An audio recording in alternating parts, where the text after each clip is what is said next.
Εμείς το βλέπουμε έτσι, γι' αυτό. Μήπως φτιάξει.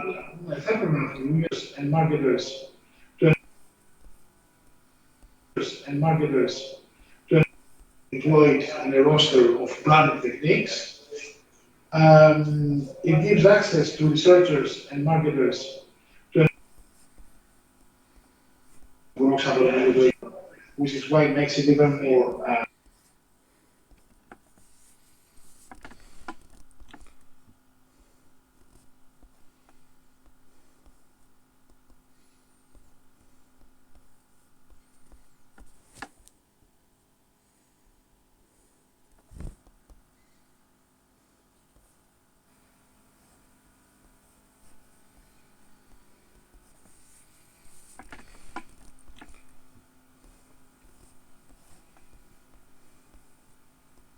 And marketers to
that is integrated marketing communications.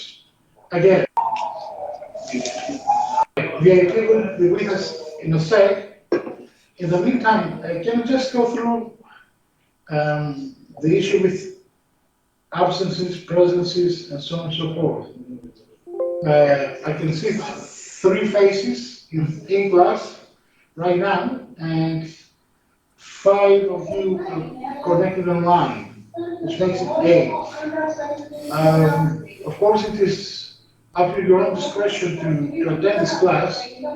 However, I must stress that given that the syllabus is quite extensive and intensive, it's highly unlikely that you will get to grips with the essential concepts, methods, and at the end of the day, with the requirements of your essays, unless you attend these classes.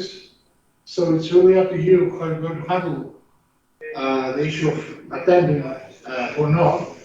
But it's to your own benefit when it comes to writing the essay and researching for your essay to be fully aligned with the objectives of this class, as well as the objectives of your assignments. I will go through the assignments themselves next week, but I just, I would really like to clarify this issue because at the end of the day, we should be in perfect, sync when it comes to what's required of you and what is taught in this class. And it's a really fast-paced class as well. So unless you get to grips with the first part, which is strategic brand management, and you can fully absorb all the concepts that are taught in this class, it's highly likely that we'll be capable of handling the move on the next half of the syllabus, that is integrated marketing communications. Again, I'm just saying this is for your own benefit, so that you don't become overwhelmed halfway through with an entire armory of concepts that may be mismanageable. Right, having said this, and in anticipation, can everybody hear clearly? I cannot hear you. No, not that good. Right. Let's just try and bring this a bit closer. How about now? It's better when you're near the microphone, then it's okay. The microphone is here. Right. No. Yes. Okay, I'm afraid we cannot change this. No, it's fine. No, it's fine. Is it better now? Yes. Okay, great. I'll just try and speak a bit louder then. So let's get started, because we have quite a lot of material to cover. We're going to kick off exactly at the point that we left the presentation last week. That is, we started looking at different models for branding.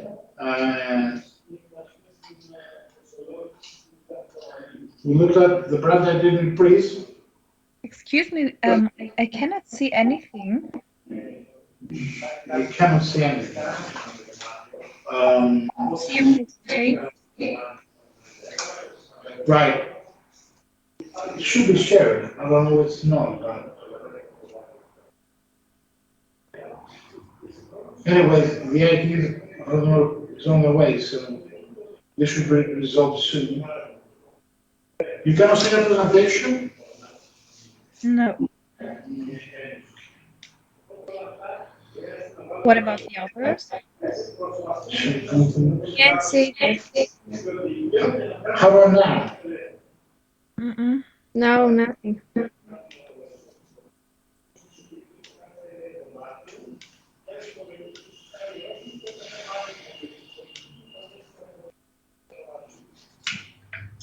Now we see something. Yeah. Is it better now? Yes, now we can see the presentation. Thank you. Okay. Can you see me as well? Oh, no. One step at a time. Okay.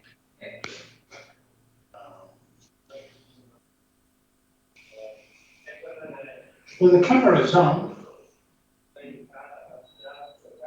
Anyways, okay. Let's get started and with PPIT. Or not? No. Okay. Please be seated. We're just trying to resolve the motion picture issue. The film thing. Right. Okay, last week we looked at the brand identity prism by Jean-Marie Capvetter, and today we shall continue with the overview of brand-related models. Then we shall move on to the introduction of brand equity, defining brand equity and what kind of models have been propounded in the literature about brand equity. And finally, if we have time today, we shall continue with the research methods. If not, we shall go through the research methods as of next week. So, continuing with the presentation of brand-related models, this is the so-called brand essence pyramid by Leslie de Ternapony. The Ternapony is one of the main academic leading figures in the branding literature. This pyramid outlines the steps whereby product attributes are transformed into consumer benefits. Then, the third step, through usage, how benefits give rise to emotional rewards. In turn, the fourth step, how emotional rewards are transformed into values in the form of an axiological framework of background expectations. And finally, our values at the apex of the pyramid, once projected onto a brand, assume a form of brand personality traits which are reflected in brand image attributes. And most of these models are stepwise, like the following one.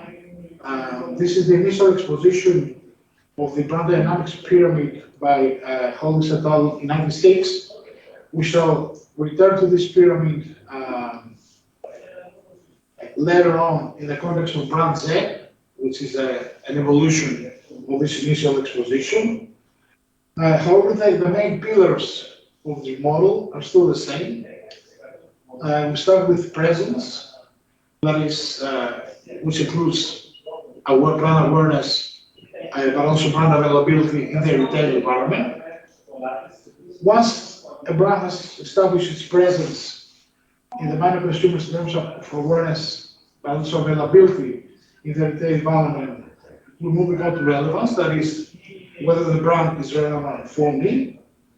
Then, to what extent the purely functional aspects of a brand attain to outperform competitors, so it starts acquiring competitive advantage by still in functional terms.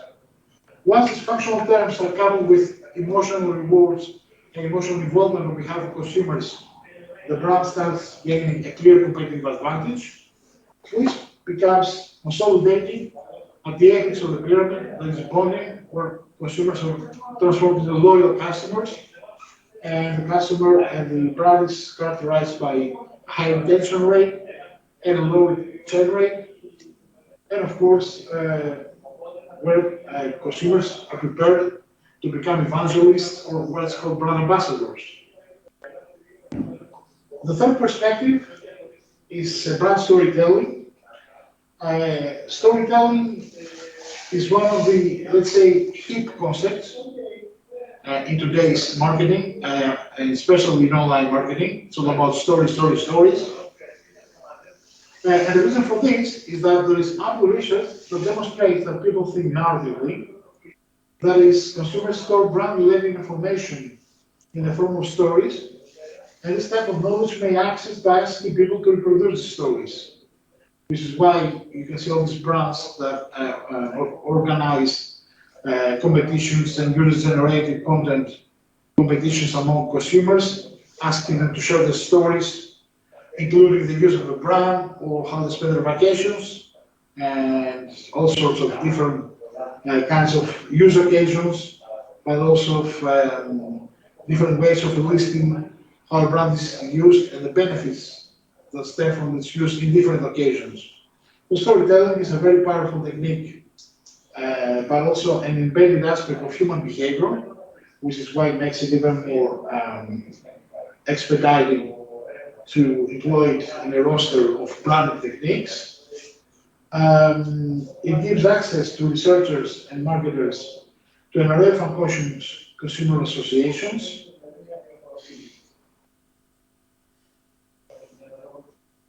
Dahl and Dahl, in 2010, they presented for the first time a brand narrative model against the background of advertisement avoidance devices and alternative ways of individualized viewing. It is ever more important for companies to be innovative in order to grab attention and create a brand story which connects and retains audience involvement. In this context, brand narrative encourages consumers to engage both cognitively and affectively with the content of stories.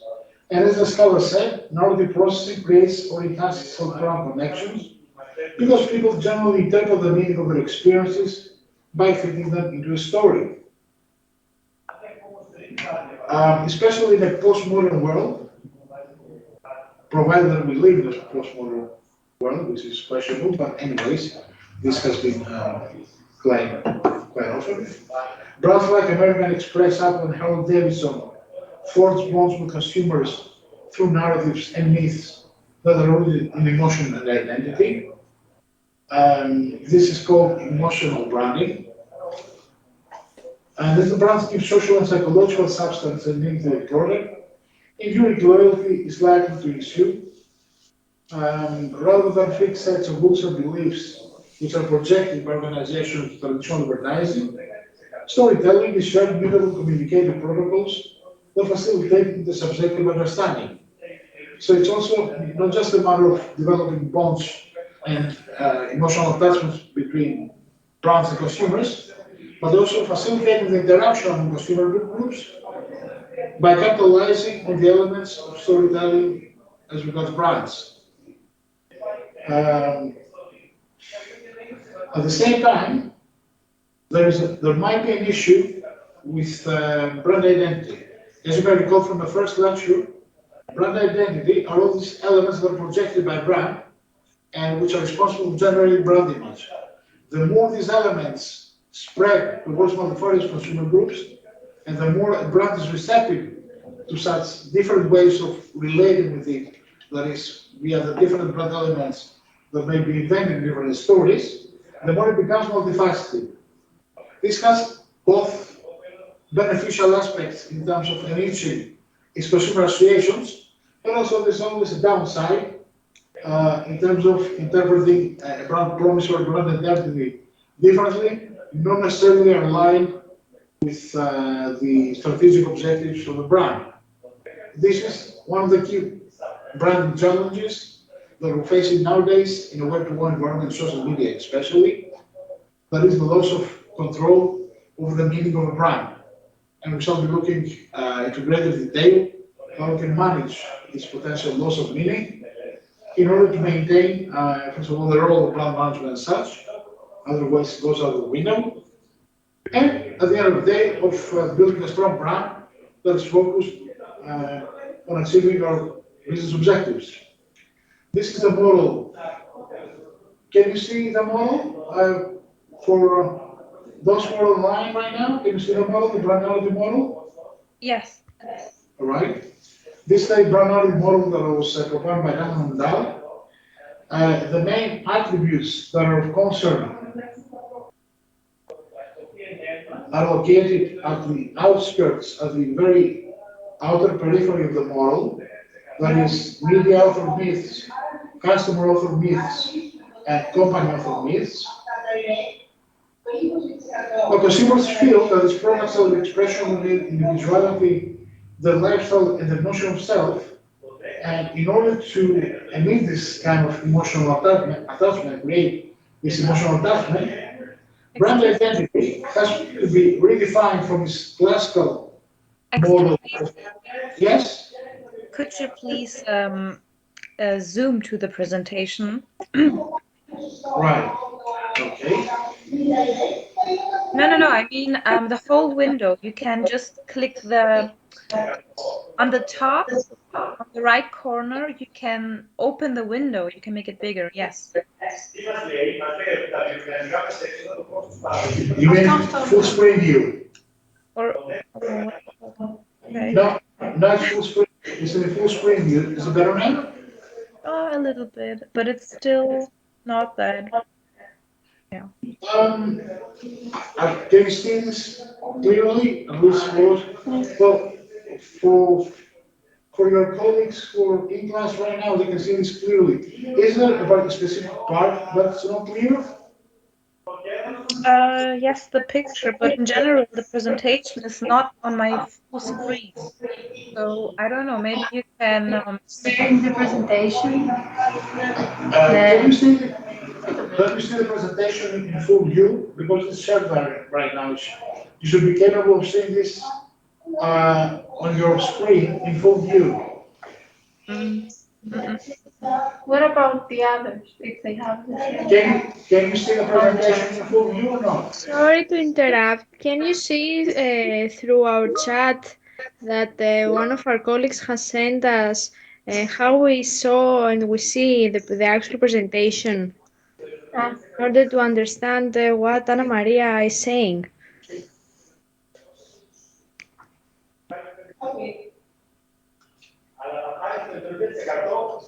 Στο chat που είναι πάνω, αριστερά. Εκεί.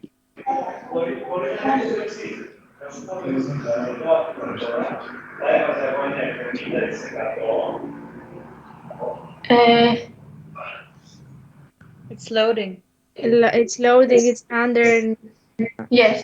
Λίγο πιο κάτω είναι. Απλά φόρτο είναι ακόμα. Πιο κάτω. Στο τέλος.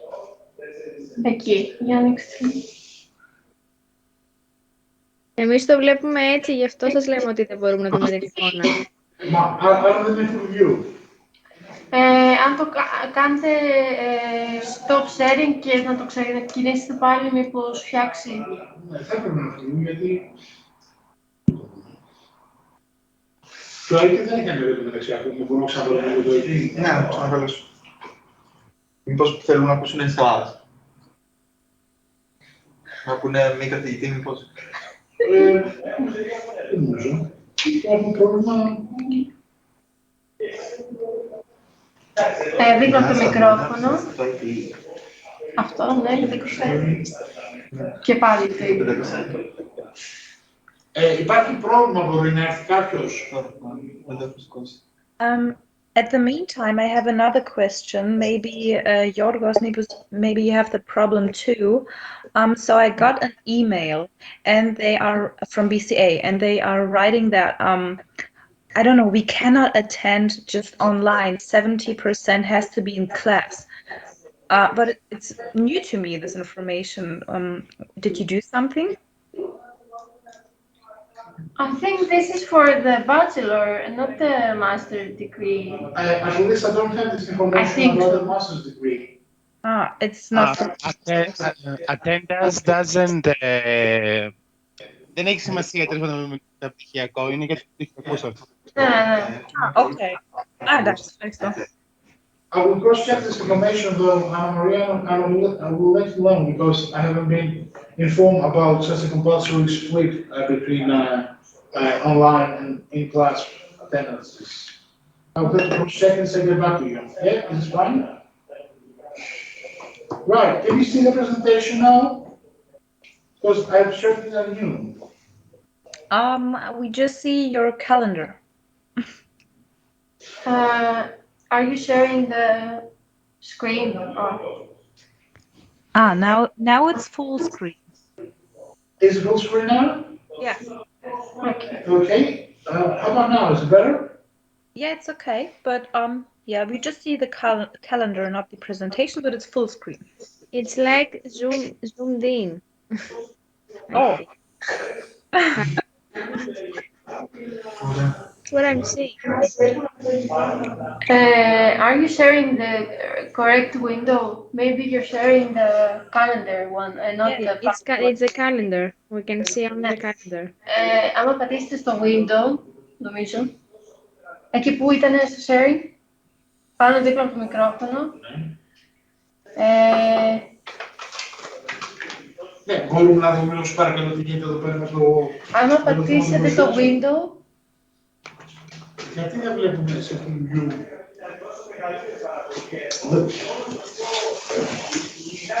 Κάνουμε share content εδώ και βλέπουμε υποκάτω το βλέπουμε με παρουσίαση.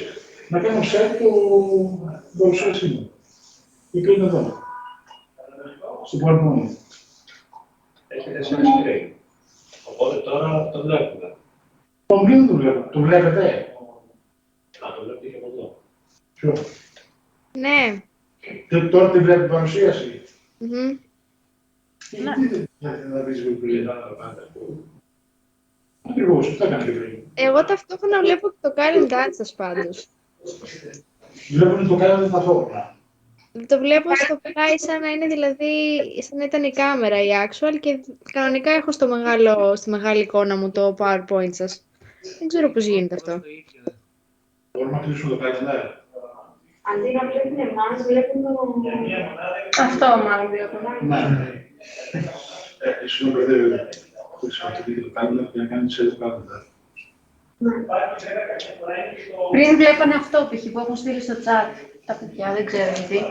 Το βλέπανε έτσι.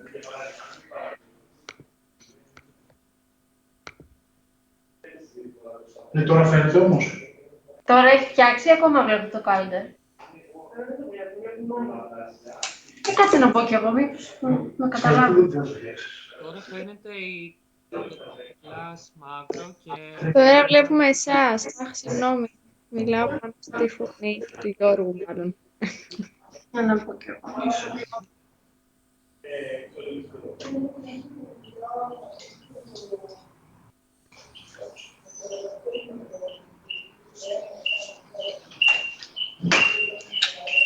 Αν κάνετε απλά, πατήσετε απλά στο PowerPoint, νομίζω ότι το εμφανίσει τώρα. Τώρα βλέπουν την οθόνη βασικά. Ναι, το βλέπουμε, κανονικά. Εμένα δεν με βλέπετε όμως. Εσάς δεν σας βλέπουμε, όχι, από την αρχή φαίνεται ένα μαύρο πράγμα, δεν φαίνεστε. Δεν είναι ανοιχτή, όχι. Είναι.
Τώρα τι γίνεται?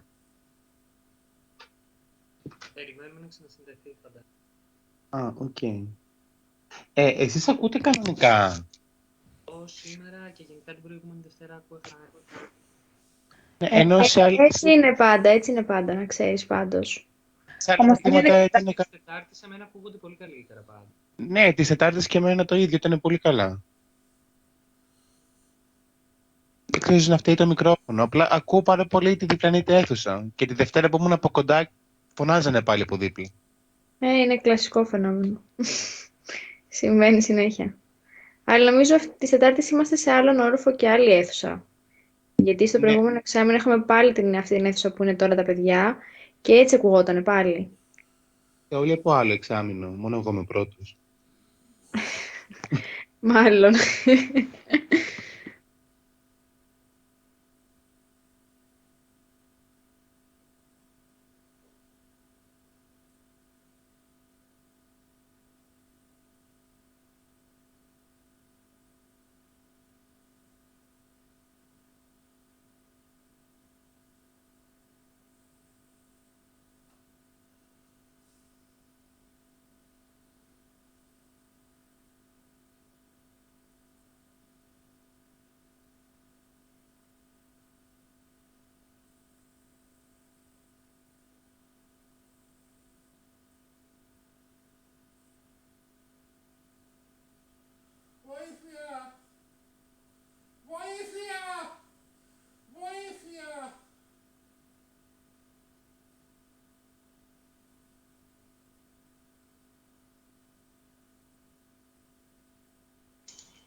Δεν έχει προηγούμενο να κάνει εδώ. Δυστυχώς έτσι όπως είναι. Τότε πρέπει να το ρυθμίσουμε ανάλογα με το παίρνουμε στο γραφείο προς τα εκεί. Δεν μου λέει κανείς σου γράφει αυτή τη στιγμή. Οκ, μπορούμε να προσφέρουμε λίγο να Πότε έχετε το πάρει? στο νιού. Θα αγοράσω πια θα πάρω περισσότερο.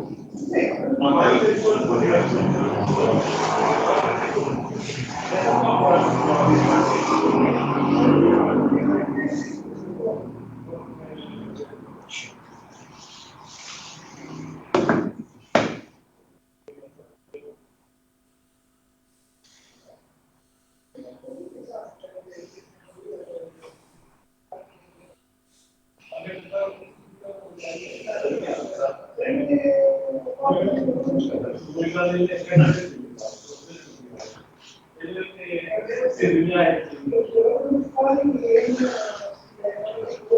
you see the presentation? Yes. In full screen? Yes. Okay. At least you can see the presentation. I'm afraid there is an issue with seeing me because I'm sitting, I'm not standing upright, so apparently the camera is not capturing it's not capable of capturing a wide angle. So we'll try to fix this for next week. I'll probably need to move the office to the left in order to be in the middle of the classroom. But I think for the rest of the day, we'll have to bear with this kind of picture. Right. At least the essence of our presentation is perfectly visible at this point. And moving back to down and down. Can you see the moving cursor? Can you see the cursor moving on top of the? Yes. Right. Okay. Okay, great. So what I want to do a bit differently is in the outskirts of this model, they deviate from the classical model of brand assets, which is identity based, and instead they subsume the brand elements under the narrative umbrella as company authored myths, customer authored myths, and media authored myths.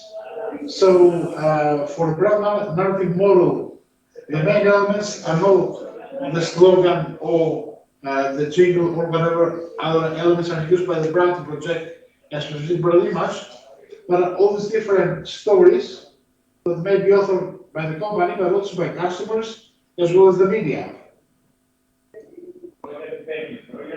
Here are some definitions of the model. Examples of brand narrative approach to branding is on the one hand, the typical example of what's called back of pack myths, that is stories, the story of origin of the brand that is described on the back of the package. You return it. In this case, the case of Boutique Bay for Catherine and Susan. The stuff resided as created by two friends in a small cottage, and then they obtained business background, blah blah blah. So they're trying to create rapport with consumers, not just by presenting impersonally, saying what attributes and benefits. This is what the product does. It's not product driven, it's brand driven. They're trying to tell their own story to consumers. And typical example is Ben and Jerry's, for example.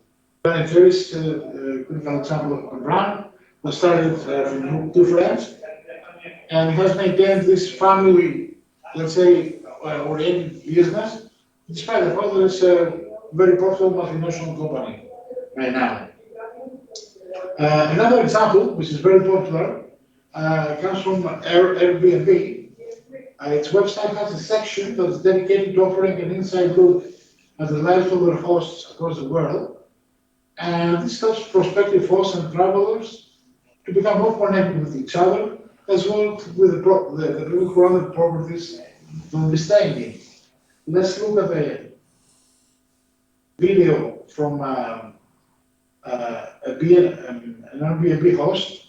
It's very indicative of this brand storytelling strategy.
So it's a very nice way of creating an emotional bond with consumers, a lot of times running an personal ad.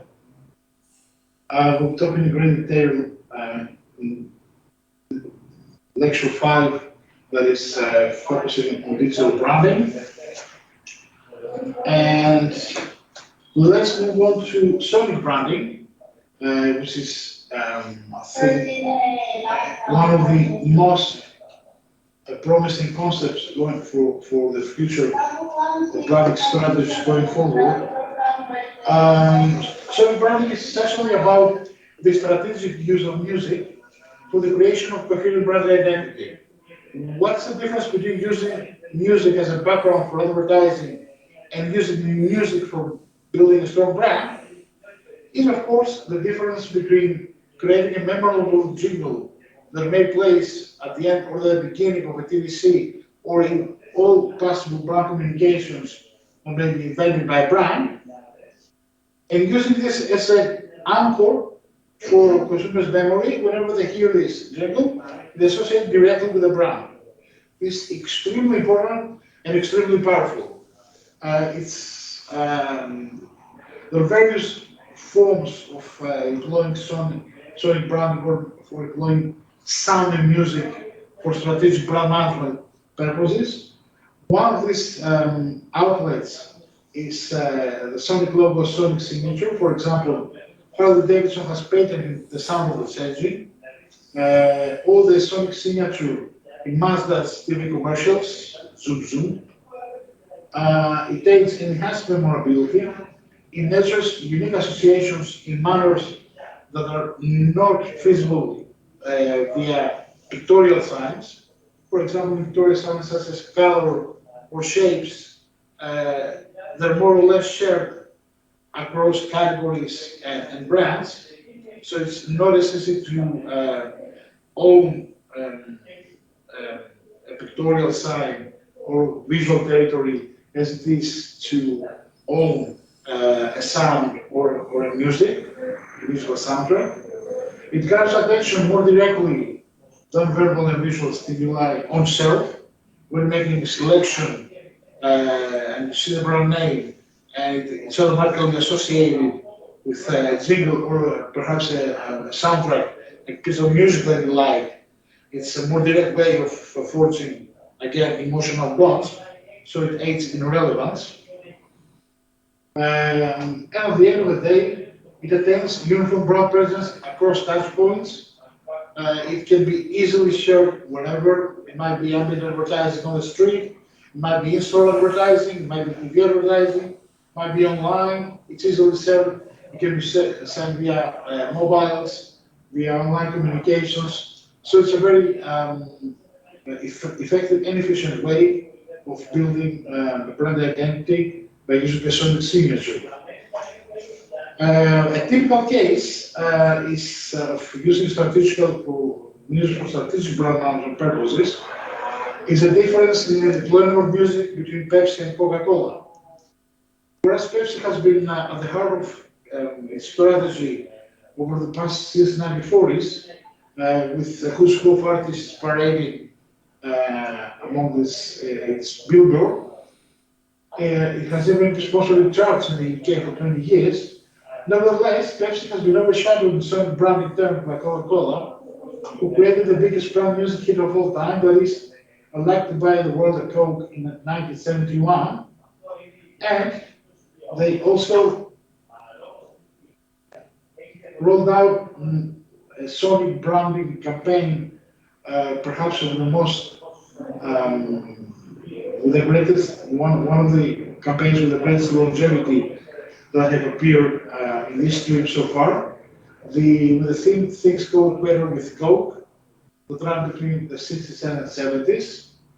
As you can see from these bands that participated in this call for songwriting, it's a who's who from the Who, literally, Neil Diamond, the Seekers, Nancy Sinatra, and all the popular artists from the beginning of the 60s until the end of the 60s created their own version of the song Things Go Better with Coke.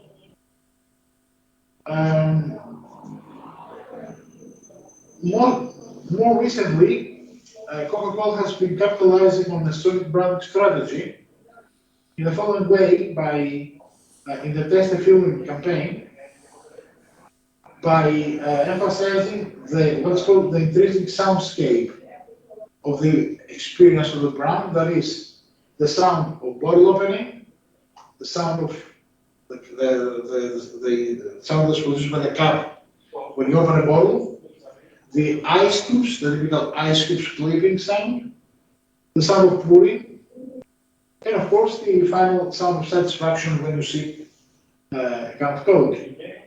So what it's doing is not describing in verbal terms what are the benefits, sensorial or experiential, of drinking Coke. It's a matter of directly building the brand by enhancing the sensorial elements. This is also called sensory branding because it's capitalizing directly on the multifarious senses consumers that in a manner that bypasses the verbal register. Let's look at how this branding strategy works. It's very important.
So this is one of the most powerful examples of some of the application and implementation of some brand strategy. Now let's move on to brand equity, because we have quite a long way to cover ahead of us. And before moving on to research techniques, let's start with the definition of brand equity. As I was saying last week, brand equity is the very apex and a very guiding thread that permeates this entire syllabus, which is very strategically oriented. Now, brand equity has been defined by David Aaker and the American Marketing Association as a set of brand assets and liabilities that are linked to a brand, its name and symbol, that add to or subtract from the value provided by a product or service to a firm, and that firms have customers. The two keywords that you should keep at all points on the back of your mind is the brand equity concerns assets. So it's just like physical assets. The difference is that it's not physical assets, it's intangible assets. And at the same time, these intangible assets are capable of augmenting the value of a company. An example of how this augmented value is reflected in a brand promise is by Skype. Skype, in its core positioning statement, says promises consumers were about more than just free and calls. In the opening sentence and the closing sentence, which free also means free, it stands for much more. It always this kind of surplus, this excessive element that inheres in the concept of brand equity, and this is, and functions as a multiplier when companies undergo either mergers, the phase of mergers or acquisitions, in which case their net tangible value tends to be multiplied many times in order to yield the final sales value. And this multiplier that they're using is precisely the contribution of companies' intangible assets, including its brands. So brand equity is a very extremely important aspect for each company because it simply multiplies by many times its financial value. A typical example is by Nestle in 1988. It paid 8 times the net assets worth of Roundtree for buying the brand. So this tells you that at the point that Nestle was bidding for its brand, there were other bidders as well, and it ended up its an auction, paying 8 times its tangible values. All this intangible value stems from marketing. A significant portion of it stems from marketing activities. So you cannot see it, you cannot touch it as you can with a physical product, but it's extremely more important than the product itself. This is why branding is a very developed science, but also an art, because partly if there was no art involved, you wouldn't, everybody would be capable just of entering some formulas, yielding some outputs, and that's it, they would have success. It doesn't work like this. Branding is as much science as it is art. And this is a major topic for discussion. If you're interested, we might organize a session of what is art and what is science. It will make it more palpable. So, moving forward, there are 4 types of intangible assets. Knowledge intangibles, such as patents, software, recipes, business process intangibles, for example, unique ways of organizing the business, such as innovative models or supply chain configurations, market position intangibles, that is, retail listings and contracts, distribution rights, licenses, and finally, this is of direct concern for our class and for our subject, brand and relationship intangibles, such as trade names, trademarks, domain names, design rights, packaging, smells, sounds, descriptors, logotypes, advertising. The problem with advertising, and this is a very conflicting relationship between what intangible assets are supposed to be accomplishing and how they're treated from a purely accounting point of view, although advertising is one of the main sources for building brand equity, regardless of whether this is online, offline, experiential, or any other form of communication. Advertising is treated as an expense in a balance sheet rather than an investment that may be amortized over the years of a brand's value, of brand's life. And the reason is that there's no objective or as objective manner for calculating the effectiveness and the decay rate of effectiveness, as against, of course, tangible assets, which are more easier to calculate and evaluate. For example, when you invest in a new plant in order to produce a new product, you know in advance that this plant has a useful life prior to undergoing renovation or prior to requiring the replacement of machinery and so forth of X years. You cannot transpose this kind of calculi to brands. You cannot say that when you start investing in a brand that will have a life of 3 or 20 years. Of course, you can plan for it, and that's what you do when you adopt a long-term plan orientation. However, at the end of the day, it's up to consumers to become loyal and to ensure the longevity of a brand rather than the company itself. So although brand intangibles are one of the most important assets of a brand, of a company, they're not amortizable. Unfortunately, there have been very lengthy discussions about it between accountants and marketers, whether there should be, whether there shouldn't be, but in any case, they're not. Now, although they're not, the contribution, the relative importance of brand intangibles for different product categories tends to vary from 70% for luxury goods, 55% for food and drink, and of course, the more we move downwards to more functional oriented product categories, such as industrials and utilities, the contribution of branding tends to differ. But still, you can see that the brand per se, for example, for a category such as pharmaceuticals, it accounts for 10%, which is still quite not at all a negligible percentage. And the more pharmaceuticals move to an FMCG or over-the-counter territory, the more this contribution will then change as well.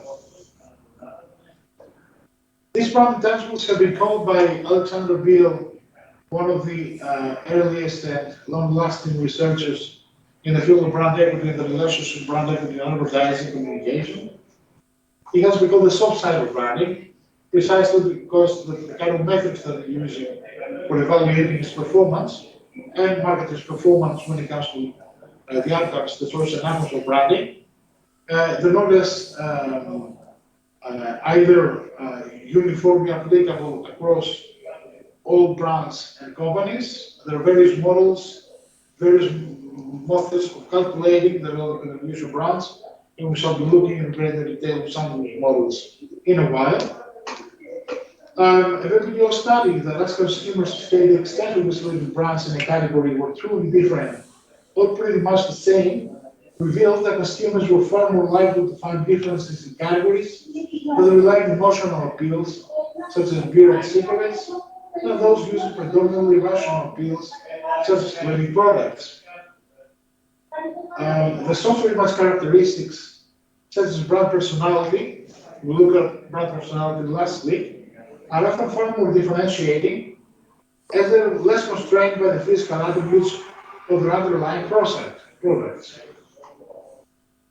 Whereas attributes can change, and this is a very important point for in terms of brand tracking, or discussing about brand tracking last week.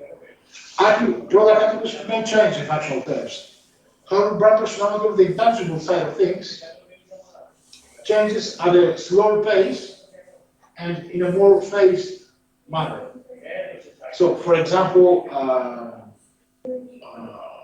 Head and Shoulders may be appealing to a male audience and be performance oriented. You cannot automatically air a UPVC the very next day claiming that Head and Shoulders is a family product and it's more like for not as suitable for taking a shower rather than a full-fledged bath. That would be detrimental. You would like confuse consumers, you'll probably be wondering what's going on with Head and Shoulders, is something wrong with the product? Or... So brand repositioning, as we'll be looking at in greater detail next week, does not take place either from one day to the next. There's a very, in some cases, a very long process, even once having started to communicate something new, to become entrenched in consumer associations as intended.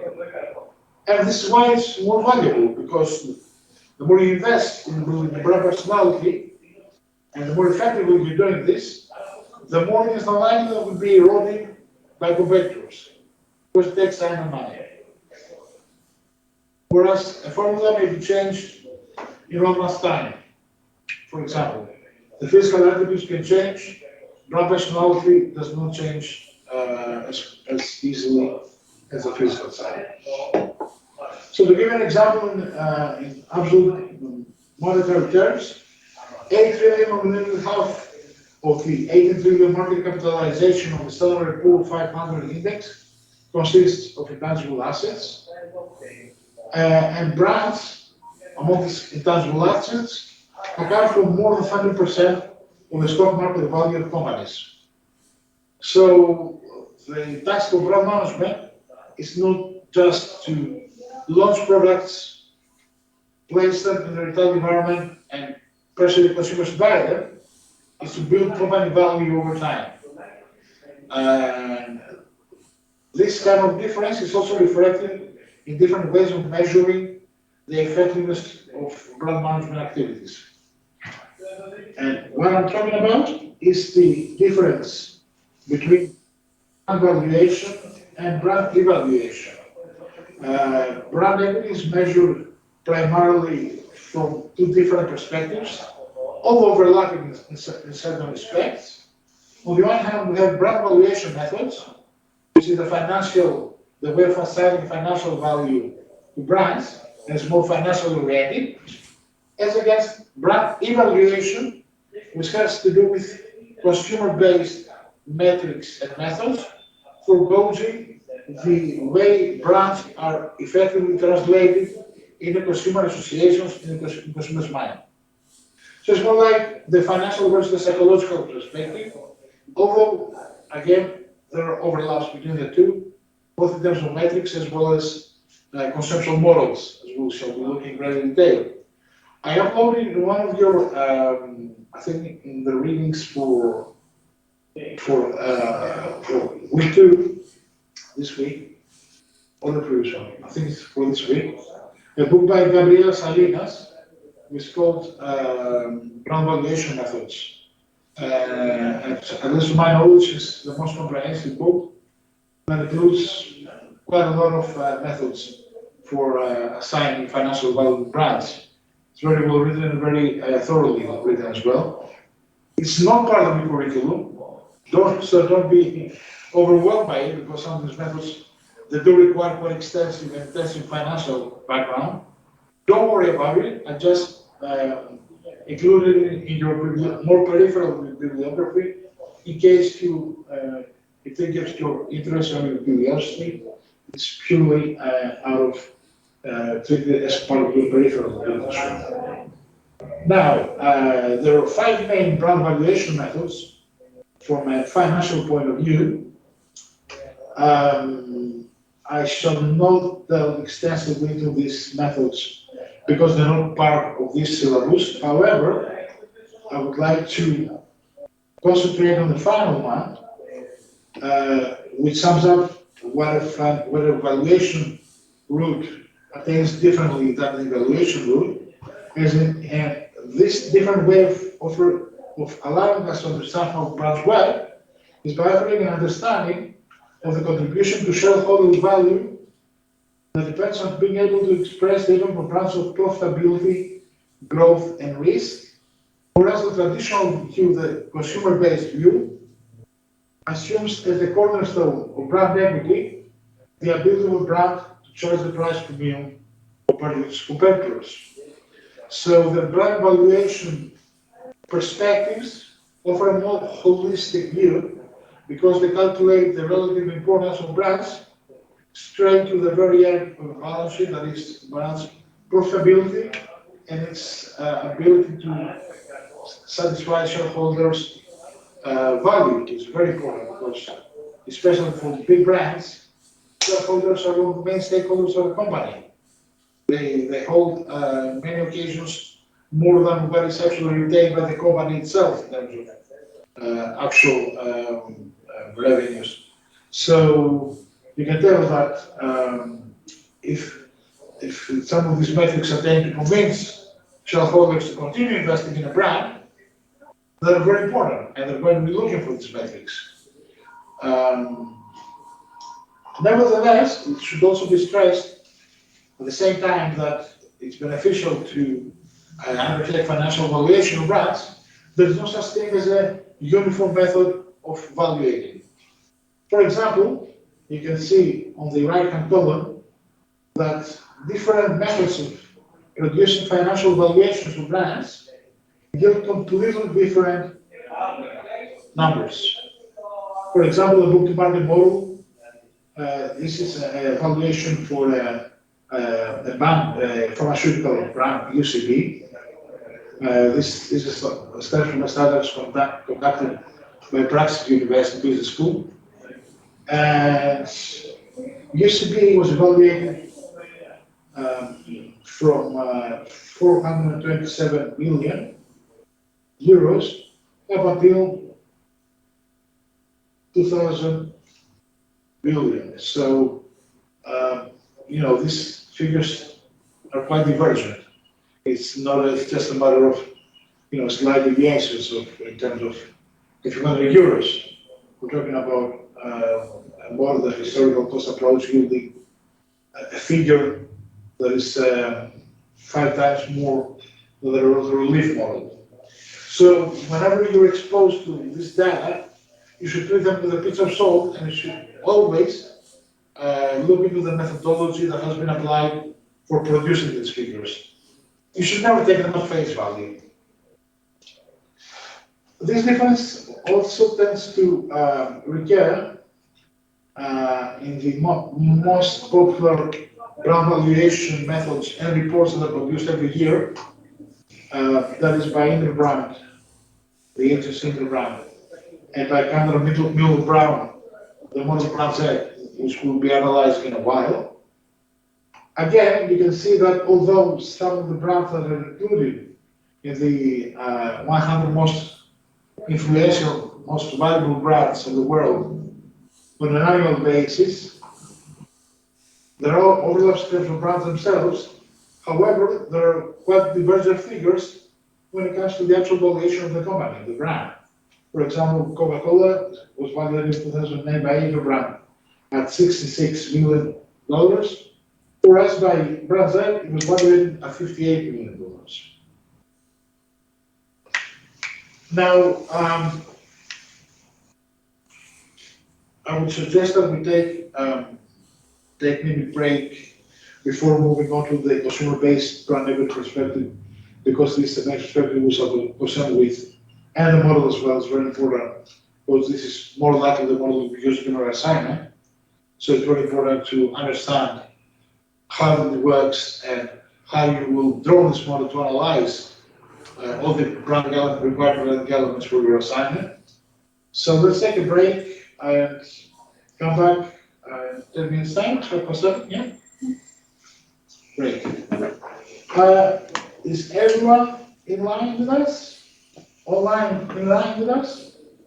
Yes. Right. Any questions so far?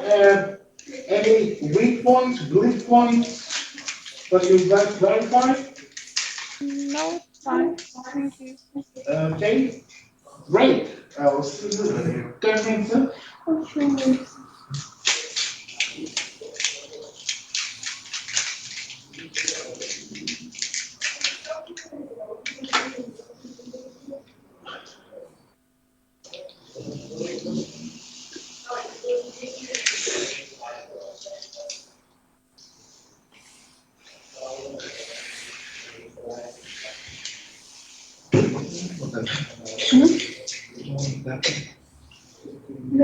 Δύο.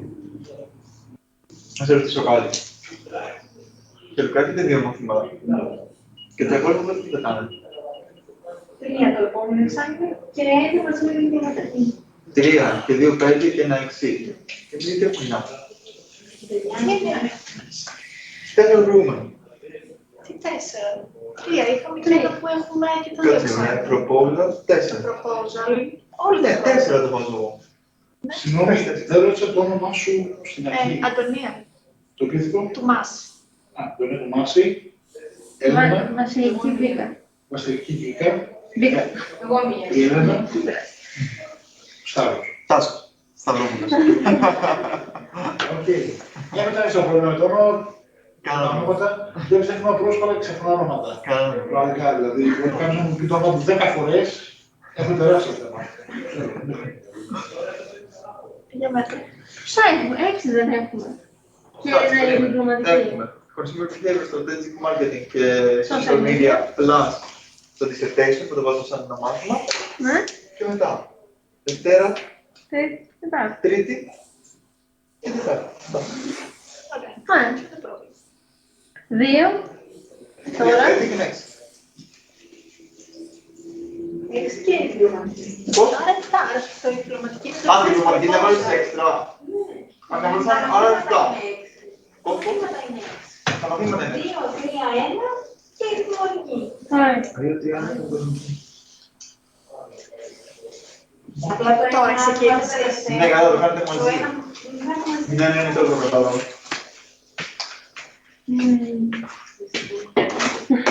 Μάλιστα.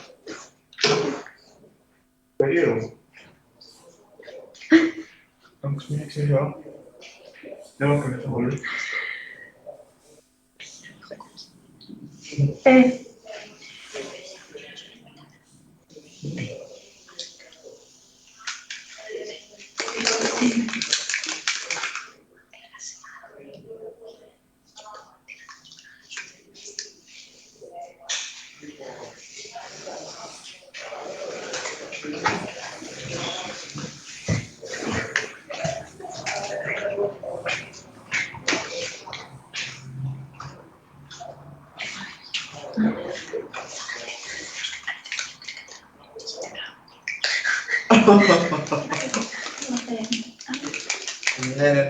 Και εγώ δεν είμαι.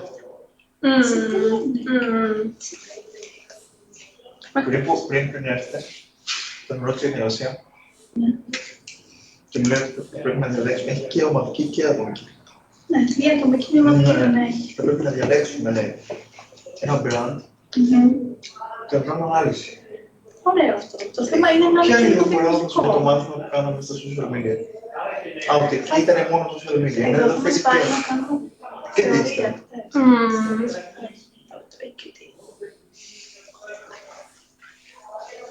Ναι. Η αλήθεια είναι ότι δεν πάει καλά μέσα. Είναι και στη διεύθυνση και στα ελληνικά. Αυτό. Έχεις δει.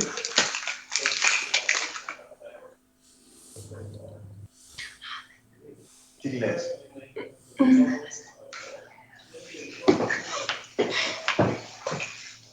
Έχει όλο το μάθημα. Είμαι έτσι.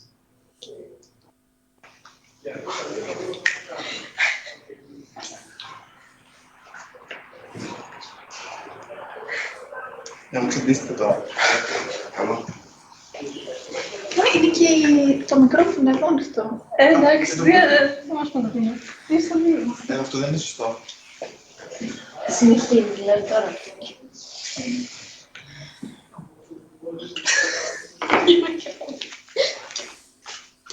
Ωραία το μάθημα, πολύ ωραίο. Κακό. Αυτό δεν έπρεπε να το ρωτήσει. Είναι πολύ κακό. Παραβιάζει το GDPR. Δεν γίνεται. Ας πείτε μας άκουσε. Και σου πω. Θα έλεγα κάτι τώρα. Παραβιάζεται.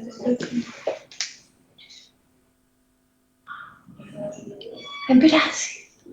Κάτσε να την κάνω. Ακούγεις τι μου λέει. Α, όντως. Εντάξει, συμφωνούμε όλοι μας. Κοίτα κάτω-κάτω.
Ω, Παναγία μου.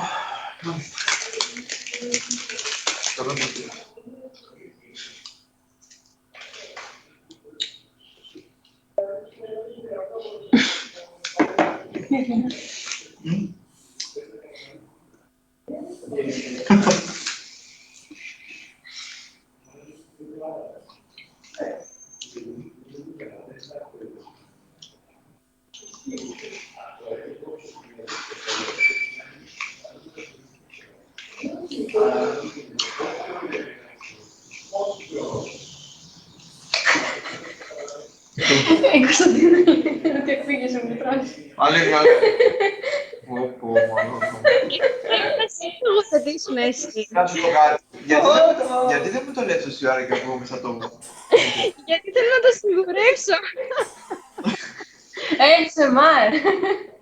Να σε ρωτήσω κάτι άκυρο, ρε Στάσο. Πέντε. Ξέρεις έναν Θάνο με το ίδιο επίθετο? Ναι, αδερφός μου είναι. Αλήθεια. Που δουλεύει αριθμό 18. Ναι. Ναι, που είναι υπεύθυνος, αυτό δεν λες. Αχα. Αδερφός μου είναι. Απίστευτο. Πού το ξέρεις? Κάναμε παρέα παλιά. Αλήθεια. Ναι. Έλα, τέλεια. Πολύ παλιά όμως. Τρομερό. Απίστευτο, ναι. Γιατί Εσύ πώς... σε είδα τις προάλλες σε ένα story του. Και Ναι, λέω, του κλέψανε το προφίλ στο Instagram. καλά, δεν έχω και επικοινωνία μαζί του. Ναι, ναι. Right. Can you close the door, please? Sorry? Can you close the door? Yes, of course.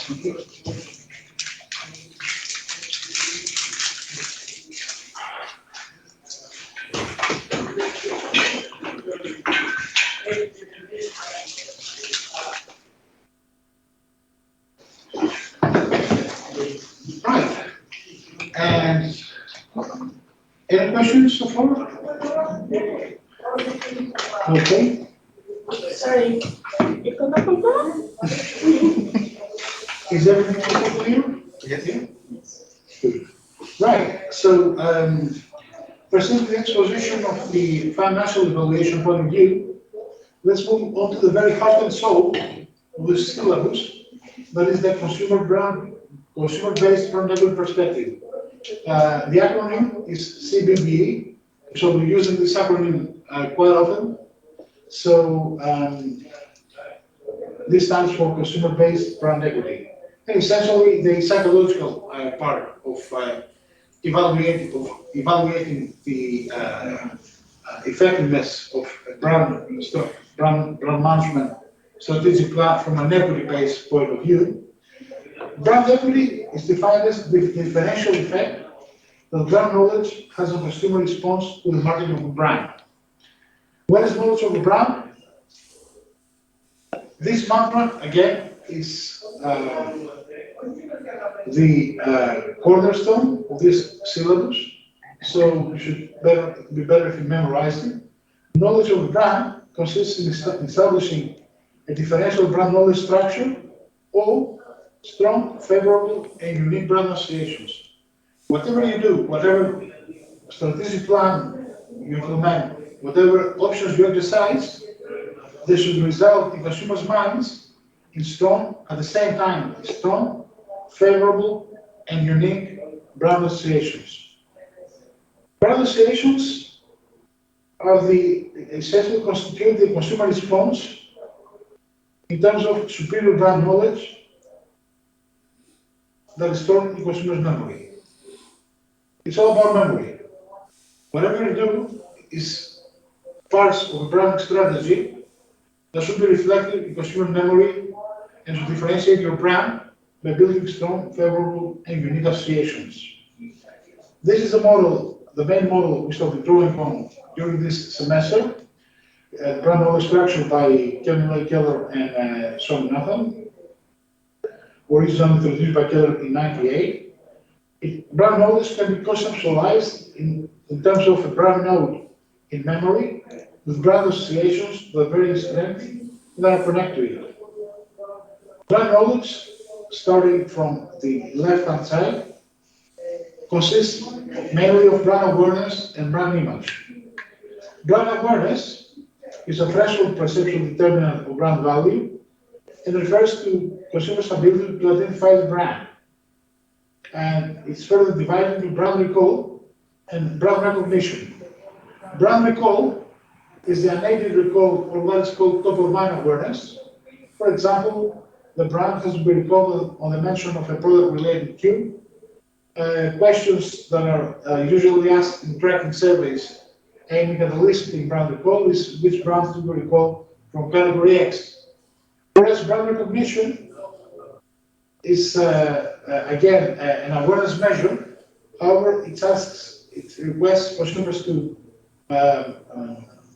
elicit the brand in a more direct manner by asking, are you aware of brand X?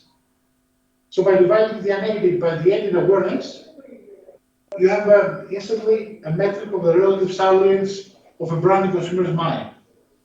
That is the percentage of those who can recall it without being provided with brand-related cue, as against those who are provided a cue, the brand name, and are asked to what extent they remember this brand. This is the very threshold criterion of the brand knowledge structure, and its essential complement is brand image. Brand image is the sum of perceptions about a brand as reflected by the brand associations that are held in consumers' memory. And these associations are further divided into attributes, benefits, and attitudes. Attributes may take two forms. They may be product-related attributes, for example, attributes that are directly associated with a product or service. This might be the physical appearance of a car or the feel of driving it. Whereas the non-product related attributes concern external aspects that are related to the purchase or consumption of the brand. For example, there might be its pricing information, its packaging, the brand personality, user image, that is associations about the typical user profile, age, physical appearance, and usage imagery, associations about the typical usage situation, what kind of locations this brand is usually consumed, what kind of ambience, and at a more personal level, how do you use this brand on different occasions as you move, as you conduct your daily routine activities. User imagery, these last three are the main territories for attaining differential advantages in equity terms, that is brand personality, user imagery, and usage imagery. Benefits concern the personal values that are attached to brand and the consumer, and these are divided again into functional benefits, the very threshold criterion, what kind of personal expectations the consumers of a brand are forming about it, what kind of experiential benefits relate to the sensory experience of using the brand, and finally, what kind of symbolic benefits, that is self-expression related benefits, about the way we signal to others by means of consumption objects. For example, what kind of clothing we wear, what kind of signal it emits in a peer group, about our belonging to the peer group, but at the same time, brand may become experiential benefits, that is, what is the individual pleasure you're deriving from consuming a bath foam when you're taking a bath. It's a very more individual or collective way of benefiting from brand. And finally, brand attitude is your overall evaluation of a brand. That is, to what extent it is likability, to what extent you intend to purchase a brand, intention to purchase, and to what extent you intend to recommend a brand to your friends, to your peer group. These are important, very important questions that recur in brand ranking surveys, and they're proxy measures of a brand's relative strength. Because the more strongly you attach a brand, the more likely you're to recommend it to a friend or to repurchase it during your next purchase at the supermarket, for example. And these brand knowledge structure elements should culminate in favorable associations, that is, whether the consumer's overall brand associations are more or less favorable than those associated with competing brands. Strength, strong associations, that is, how these associations spread in an associated web that is activated by the brand as no. We shall look into brand mapping techniques in a research methods part, where this will become more palpable in terms of how a brand name activates through different links with different attributes in a two-dimensional space as a representation of its relative strength. And finally, brand uniqueness, that is, what kind of core associations may be claimed by a brand that are not shared with competing brands. And these are equivalent to unique selling points. Because ultimately, what you're selling is your unique associations, and these associations are benefits, attributes, and attitudes. Again, this is the cornerstone, and this is more likely the model you'll be using in your assignment as well. So at least you should try and memorize these pages from Kevin Keller's book, that relates to brand knowledge structure and with different components. There are various methods.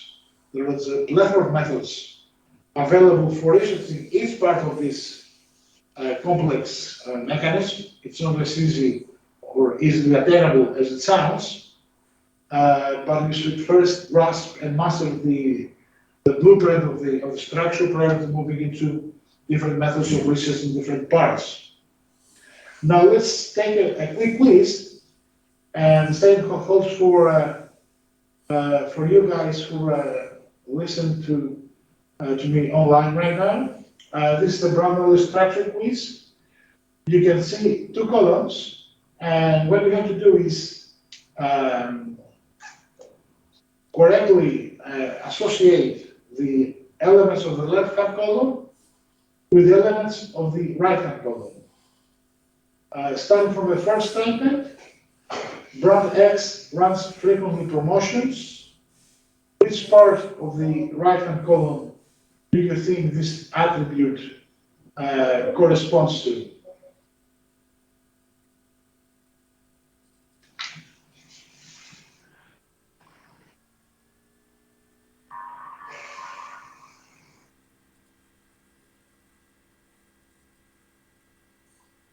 Anyone?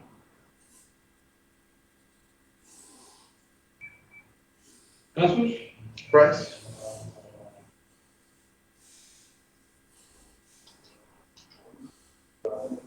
Exactly. Why is price? The actual promotion part of the a campaign, let's say, it's only for the to gain profits. We promote our brand so to sell more. So it impacts price at the end of the day, the bottom line. Correct. Second one, this brand is used by most of my friends. Yes? Experiential benefit, maybe. No. Oh. User imagery. User imagery. It might as well be experiential benefit. Yes, a benefit from this brand because it's used most from. Because I use it, so I recommend it also. Yes, but it's user imagery because you identify with an attribute because it's part of the standard user imagery that's protected by brand. But you're quite correct, it might as well be experiential benefit. This is a brand I can trust.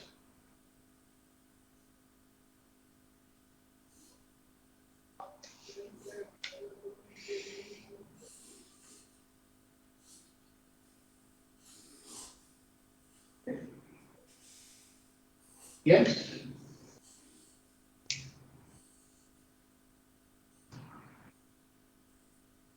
symbolic benefit. It smells very nice. Product-related attributes. I carry it on me all the time. Relates to usage. It's fun to play with. Functional. No, experimental. Yeah, correct. Experiential benefit.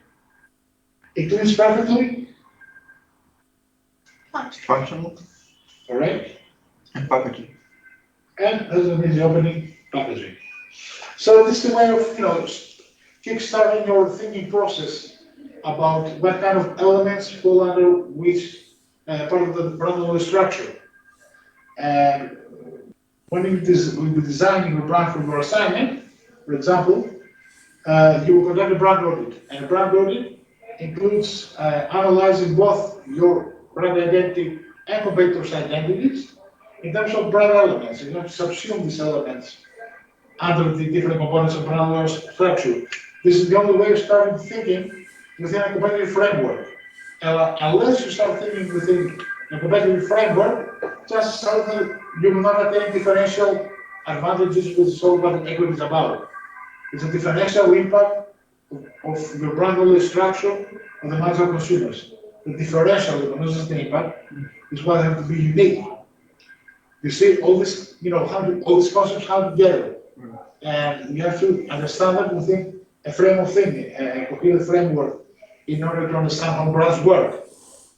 If you understand this, you will understand 50% of how to connect correct brand planning, whether this concerns offline, online communication later on. It doesn't make any difference. You must start with brand planning, and this is 50% of your success.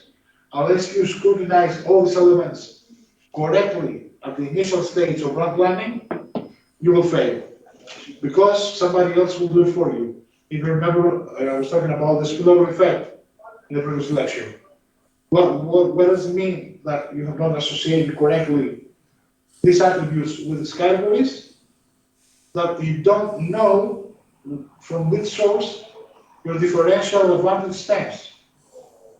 So somebody else will, come into play and eventually will leverage these benefits in a much more systematic fashion than you. And you don't want to do this. That's what brand management is about. You're a gatekeeper. You're expected to safeguard the long-term viability of your brand at the same time that you're engaging in day-to-day brand functional activities. Right. Why brand strength matters? There are all sorts of reasons why brand strength matters.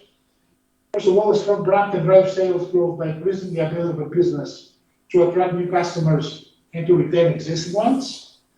Remembering the apex of the pyramid, bonding, it's all about retention.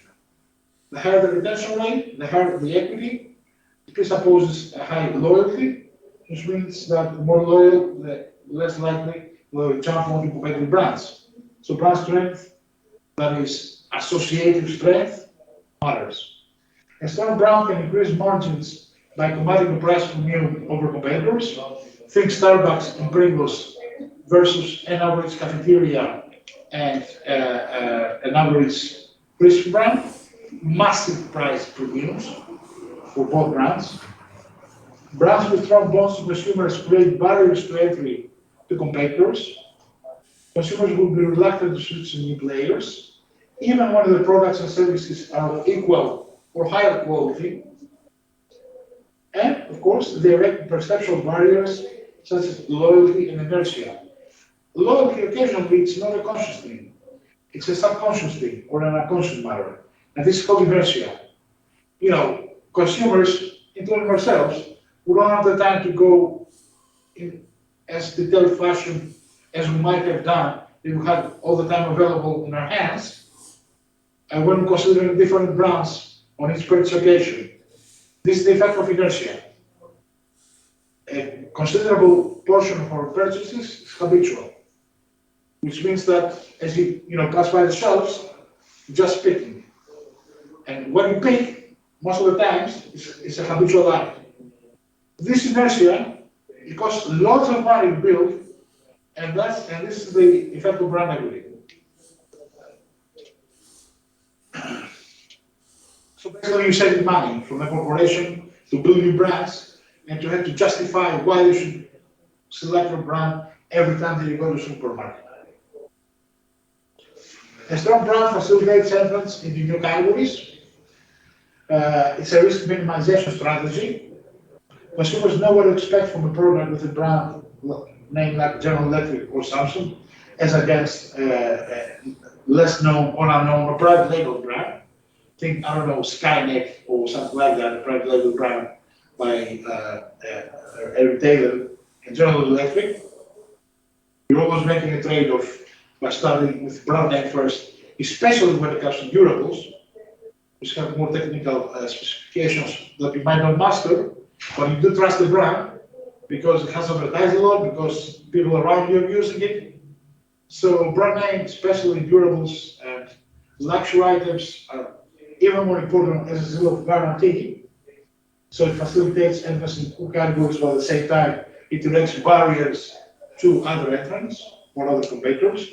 Suppliers are more willing to, like retailers, they're more willing to work with companies that have a strong brand reputation, precisely because it costs less to host its customer in its premises, and it accelerates the purchase process.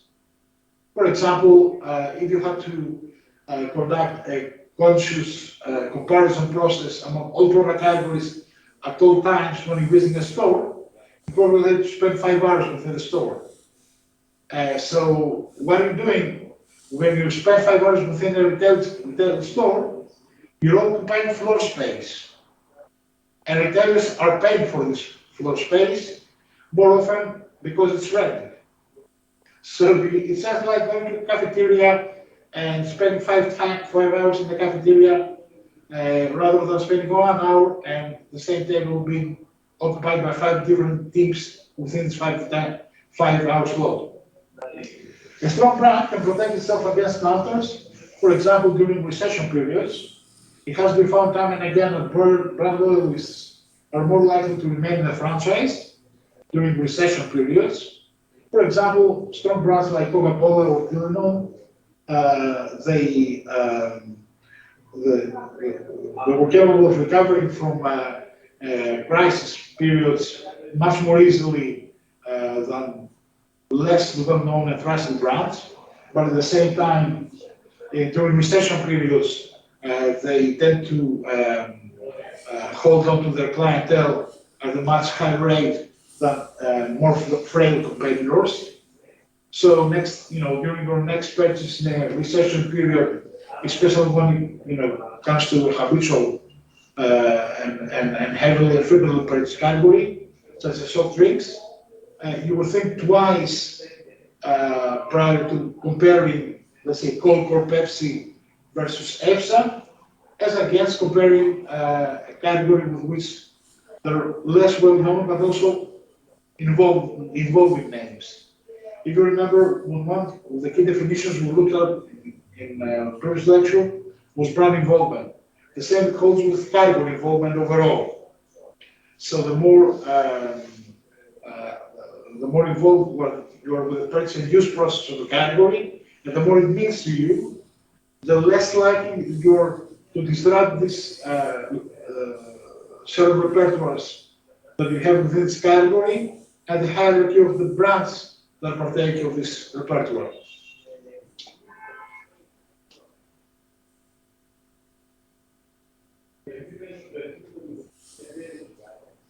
Now, how do these brand associations form? Again, this is not something that we will be examining on, but it's very important as background knowledge to understand how brand associations are formed in consumers' mind. There are two main perspectives about the formation of brand associations in the psychological literature. The first one is direct associations models.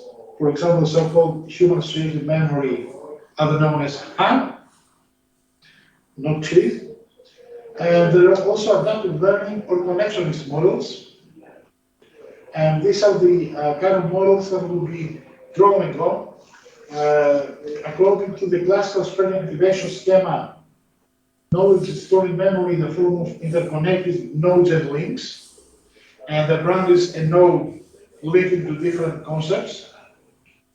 The greater the number of links that emanate from a node, the greater the centrality of the node in consumer's memory. So this is why it's very important to have favorable associations and unique associations, because these associations are stored with the brand name in your brain. So what's happening is what wires together fires together, the so-called Heaven-Electric principle.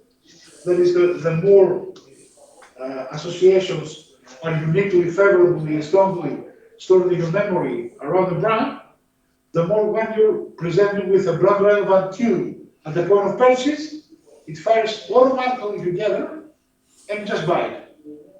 So what you experience, what consumers experience is a habitual purchase process. Essentially, it's a very complicated process of storing and retrieving brand-related memories. What is the impact in terms of ad-expressive elements and advertising? The more the same ad-expressive elements appear to be correlated with the same semantic content, remembering the two parts of the iceberg, expressive elements, values, the more strongly they're associated in long-term memory. So the more strongly they're associated in long-term memory, perceptual barriers, loyalty, inertia, equity. Now, the main psychological theory that's behind this is called adaptive learning or PDP, parallel distributed processing. The models that stem from this theory are called connectionist models. One of the main premises of this strand of models is that associations are asymmetric. That means that the strength of the link that emanates from one node to another in one direction is not necessarily equal to the strength of the link in the reverse direction. When we start looking into the research technique of structural equation modeling, where you're drawing pathways between different parts of brand knowledge structure, this will become even clearer. People use feedback to update the association strength between Q and outcome, so it's a dynamic process. It's continually the strength of the links is continually updated as you renew the information from advertising from all sources about the brand, from friends, from peer groups. And the goal of a robust brand knowledge structure is the attainment of a first mover perceptual advantage by blocking competitive brand names from being associated with key match drivers. Again, from blocking competitors, from blocking your brand's image, to spoon and go with the competitors, pretty much. And this effectively brings me to brand equity models and research methods. We shall be looking into 6 models and methods overall, starting with Aaker's brand equity 10, moving on to Keller's and Davis brand resonance pyramid, then to Younger Rubican's brand asset evaluator, then to brand Z by Keller Brown, then to Interbrand's model of brand valuation. This is the only strictly financially related method we shall be looking at. And finally, a bit about laddering as a way of accessing consumers' latent axiologies and what extent this resonates with brand values. Now, among these different models, again, I would like to prime you to the brand resonance pyramid by Keller and David, because on the one hand, it's your main textbook. On the other hand, it's related directly to the brand knowledge structure that we looked at. So whatever kind of brand planning you will be doing for your assignments, it will be preferable if it's streamlined with the same model that stems from brand knowledge structure. Nevertheless, there are similarities and differences between these models. So you might as well, we should focus, especially if we have relevant data, on another model. This is something that we may discuss if we wish. I'm open to be different whichever model you want. Nevertheless, I'm just stressing that it might be easier insofar as it's part of your main textbook to focus on the brand resonance pyramid. Starting from David Aaker. David Aaker actually was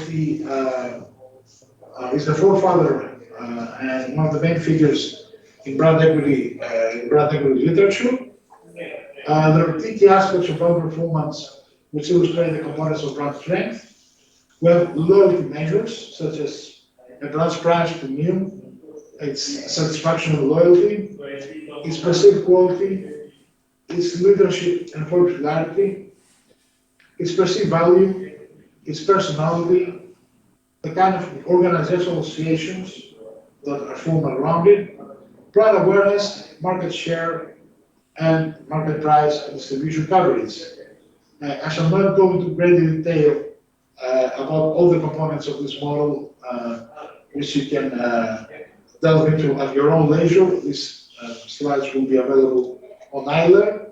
I'm just mentioning it as background information in terms of the more CBP-focused model approaches we shall be looking at. Starting with Keller and Davis brand resonance pyramid. Now the pyramid constitutes a portrayal of the key components of brand equity. It's a sequential process with 4 distinct steps. First is your identification of the brand with customers and association of the brand in customers' mind with a specific product class or customer need. This is the salience.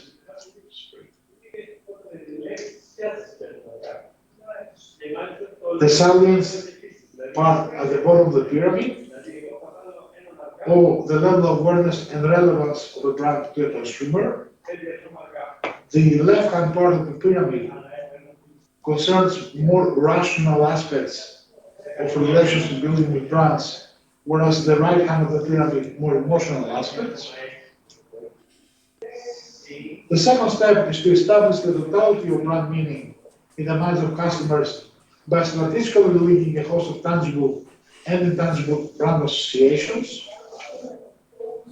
This is on the right-hand side, the imagery part of the pyramid, that is user and usage-related image elements that are employed as stem mostly for brand communications, and performance-related aspects, that is the extent to which the use of the product or service in a more functional manner meets customers' needs.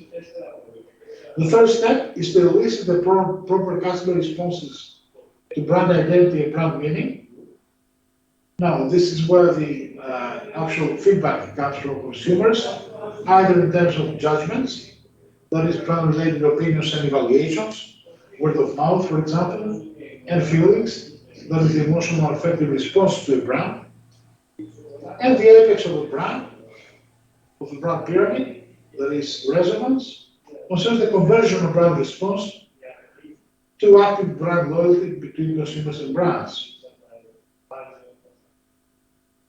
That is the extent to which a consumer identifies with the brand. It's a brand for me. One of the main attributes that I use in brand tracking surveys, where you ask consumers to state whether they agree or not with the attribute, this is a brand for me. This is a very good indication of bonding.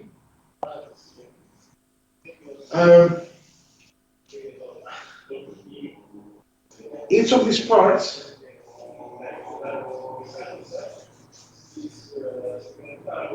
may approach differently with the exercise of the brand mix and of the different strategic options that are available to the brand mix. And this is what we will be looking at during weeks 3 and 4. That is what kind of specific brand strategies are suitable for each part of the pyramid. And this is very important for your assignment as well, because apart from the general model of product life cycle, which you may have learned during your previous exposure in introductory marketing lessons. This is the equivalent life cycle of a brand in equity terms. And this is even more important, and it actually adds flesh and bone to the more general model of product life cycle, because at the end of the day, you're supposed to be a listing to generate specific associations that culminate in loyalty. In order to do that, in order to follow this path, you need to implement different strategies, brand-related strategies across the entire market mix. Again, this will be our focus during weeks 3 and 4. The second model stems from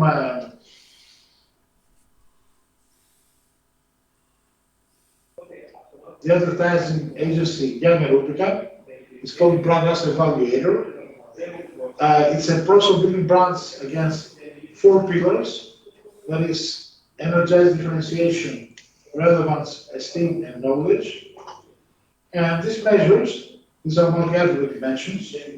Each one of them includes different attributes, and these dimensions are calculated by averaging these attributes. They're used to evaluate current brand performance, but also future brand potential. The first 2 measures, dimensions, unique meaning and appropriateness, measure unique, the extent to which a brand has attained a current unique meaning, and the extent to which it's appropriate for a specific consumer segment.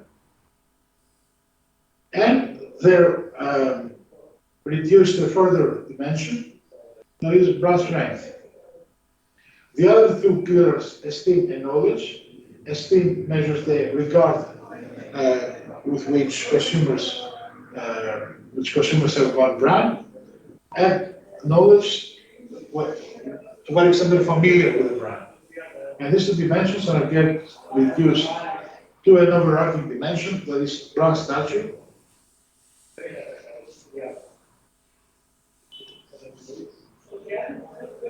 Now, there are different ways of calculating these dimensions. Both nominal scales and interval scales are used in this model. For example, for the differentiation, the energized differentiation pillar, the consumers are asked to state whether they agree or not that the brand is unique and distinctive. However, 7-point ladder scale is used for gauging to what extent the brand is relevant to me. And all these attributes are reduced to these dimensions. Again, this is useful for understanding the mechanics behind these models in terms of operationalization in research terms. They're not populated, they're not, of course, populated randomly with judgments, that stem from a brand management team or researchers. These are actual consumer data that feed into these dimensions. It is clear, yeah, okay. And the second part of the brand asset evaluation model is the power grid. Think of this as a power generation factory, or how to generate different sources of power for different segments, and how to map different brands in a trajectory of brand development. Starting from the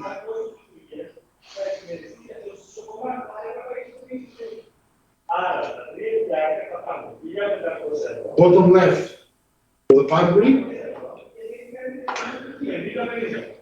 This is the territory of new and focused, or as yet unknown brands. You can see that differentiation starts to pick up, and this is where brands need to establish their credentials in order to enhance their relevance and differentiation. Unfortunately, some brands do not attain this task, so they're stuck in this quadrant and perhaps start developing a more ultra niche marketing positioning. Moving on to the top left side of the quadrant, we have niche players who are about to become mass. You can see the difference in the, as regards the green bar, that is energized differentiation that starts to pick up considerably. This is the case of brands like Illy and Apple Pay that destined for mass market. Specialized and low target brands that have remained in this quadrant, like for example Interbrand or Snapchat. Moving on to the top right hand side, this is the territory of brand leaders.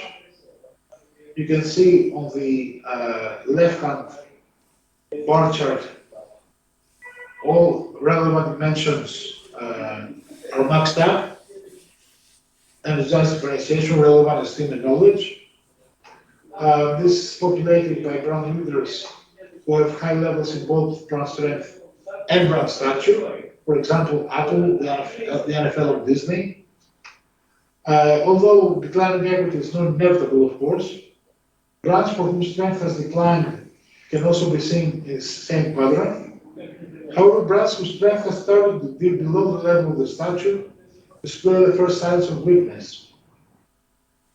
So in this case, you can see that although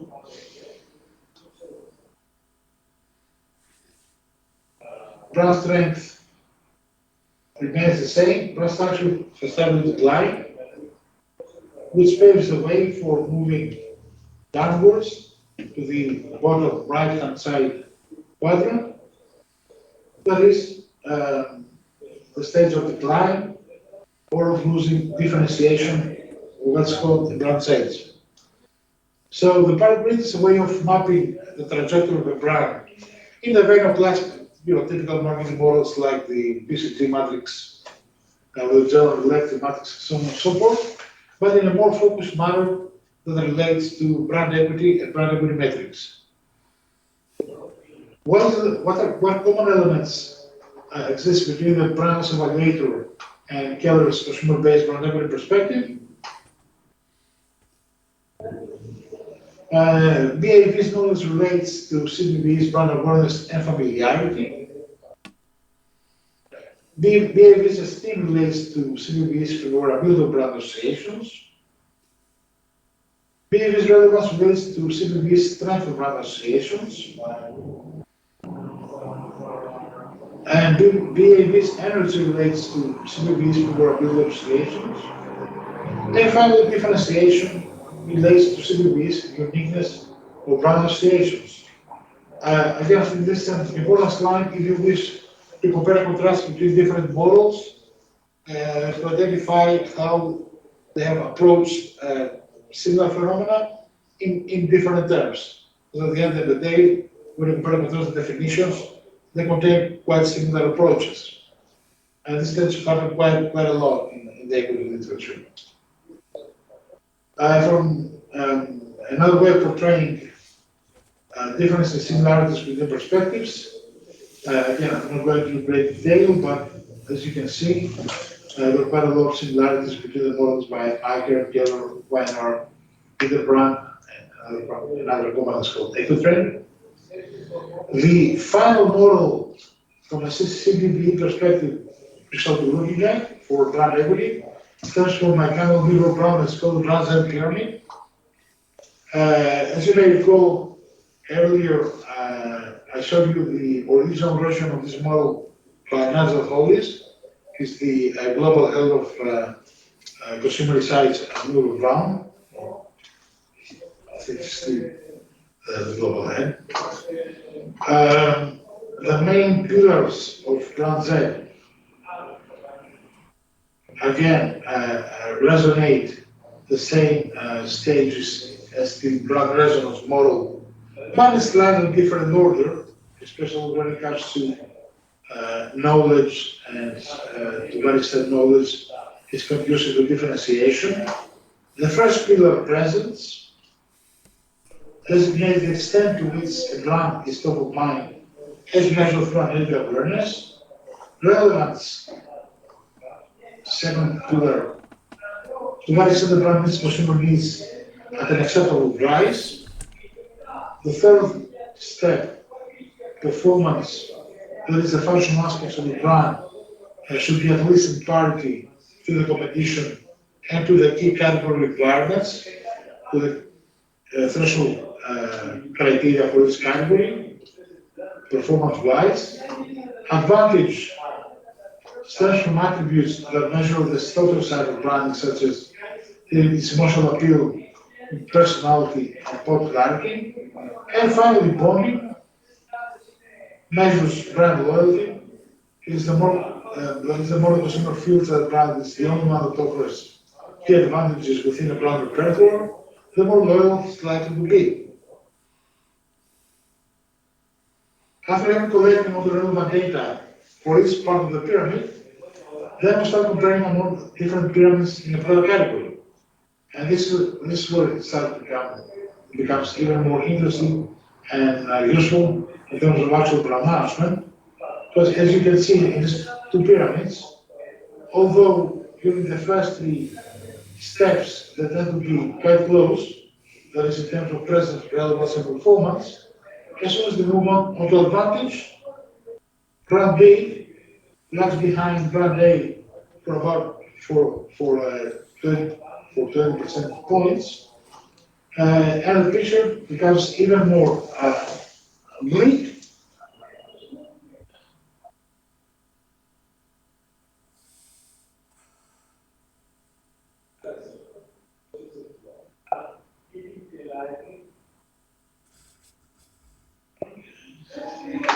As we move on to bonding, whereas for brand A, 1/3 of consumers became low consumers, this is not the case for 5% for brand B.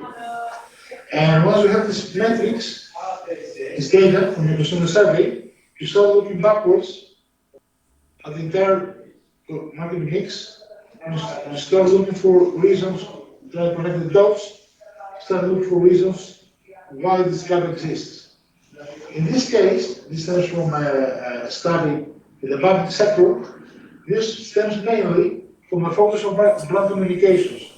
Whereas both brands invested quite heavily in communications, the focus of the message strategy of the first brand was on building presence and awareness. That is, we're a big brand, we're a big bank, we're a trustworthy brand, you can trust us, perhaps use more emotive visuals. However, brand A used a more personalized approach, such as specific executions for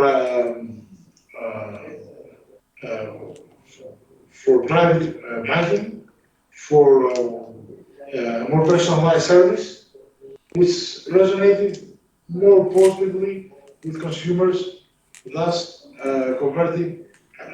resulting in a high conversion ratio between peripheral users and loyalists. So in product or service category, this is likely to be the picture among vendors. It's quite interesting to notice in Starbucks,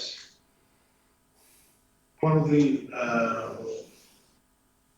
truly remarkable mega brands in the roster of the world's 100 biggest brands, that on the one hand, of course, it has 100% awareness among the population, and for those who have tried it, know Starbucks and have tried it, it has a 37% bonding score, which is quite big. It's more than 1/3 of those who are aware among the entire population have actually opted for becoming low consumers. The first step consists in looking at the conversion ratio from this starting to the next. Earlier, at this point, we saw a picture, this is more static. That is, you have the percentages for each pillar, and you compare and contracting comparison percentages. During the first step, you're producing conversion ratios from each step to the next. For example, how much of those were relevant, how much of those were the brand, actually considered it as relevant as well. And the next conversion ratio, how much of those who have recognized the relevance of the brand for them, recognize that this performance is superior to competitors. Then you benchmark, you index this conversion ratios against the category average, and you produce indices. Basically, you index the performance, the conversion, the ability of each brand to convert its consumers in each brand, in each step of the pyramid, in each stratum of the pyramid, against the category average. And what is remarkable in this case, again, I'm talking about bad brands, is that whereas on the left-hand side you can see the pyramid conversion indices, whereas from presence to advantage, they have quite similar indices compared to the category average. When it comes to body, brand A has a conversion index of 9, that is 109 of 9 points above category average, whereas the on the left-hand side, brand B has a conversion index of -9, that is 9 points below the category average. And this tells us that, of course, brand B did a much less effective job in retaining consumers, despite the fact that along the way they both managed to convert consumers equally effectively.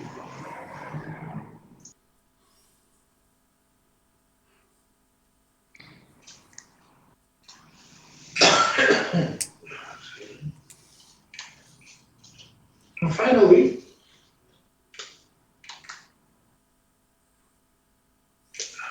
these are all descriptive ways of using your data, but the good thing with Brand Z is that you can also use a simulation model for predictive purposes. And how this works is that by running scenario, different simulation scenario, of what would happen if you increased different parts of the pyramid or decreased by a certain rate. For example, in this case, if you increase a brand's presence by 4 percentage points from 85 to 89%, that would result into an enhanced bonding rate from 22 to 95%.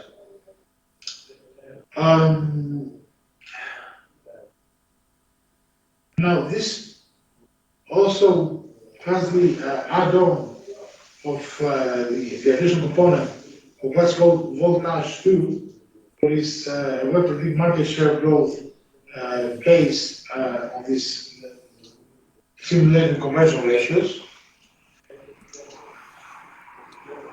I'm not going into great detail at this stage because we have quite a lot of material to cover for that. And in any ways, you will not be summoned to run any simulations for this course, but it's good to know that some of these models also may be used for simulation purposes. The same goes, for example, for conjoint analysis, which is another way of identifying the relative strength of the crowd. So we'll look at that in a while. Now, the final model, agency model, starts from Interbrand, which is one of the two excuse me, it's a bit loud over there, isn't it? Always.